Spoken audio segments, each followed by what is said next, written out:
ହଁ ତ ମୁଁ ଶିକନ ଅନୁଗୁଳରୁ ଆଜି ଭିଡ଼ିଓ ବନେଇ ଆମର 21 ଦିନ ହେଇଗଲା। ଚାଲ ଦେଖାଉଛି ଆଜି ମୁଁ କ'ଣ କଲି। ଗୋଟେ କାମ ଯୋଗୁଁ ମୁଁ ଆଜି ଗାଁକୁ ଆସିଥିଲି। ଆଉ ଗାଁକୁ ଆସିଥିଲି ମାନେ ଟିକେ ଚୁଟିଟା କାଟିଦେବା। ଆଉ ମୁଁ ଯେତେବେଳେ ବି ଚୁଟି କାଟେ ସବୁବେଳେ ଗୋପାଳି ଭାଇଟା କାଟେ, କାହିଁକି ନା ତାଙ୍କ ଚୁଟି କଟା ମୋତେ ବହୁତ ଭଲ ଲାଗେ। ଆଉ ଯିଏ ବି ଆମର ଚିହ୍ନା ଲୋକ ଭିଡ଼ିଓ ଦେଖୁଛ, ଥରେ ଗୋପାଳି ଭାଇ ଟିକେ ଚୁଟି କାଟିଯାଅ। ଏମିତି ଷ୍ଟାଇଲ କାଟିବେ ବୁଢ଼ୀ ବି ପଟିଯିବ।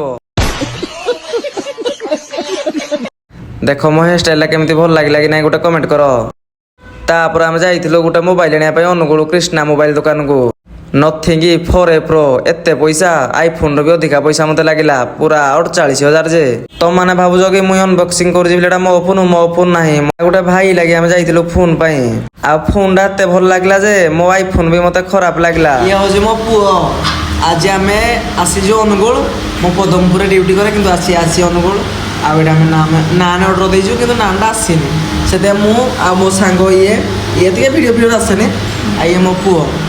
ଆଉ ଆସିଛୁ ଖାଇବା, ଆଉ ତାପରେ ଦେଖିବା କ'ଣ ନେକ୍ସଟ ବ୍ଲଗରେ। ଆଉ ରହୁଛି, ଜୟ ଜଗନ୍ନାଥ।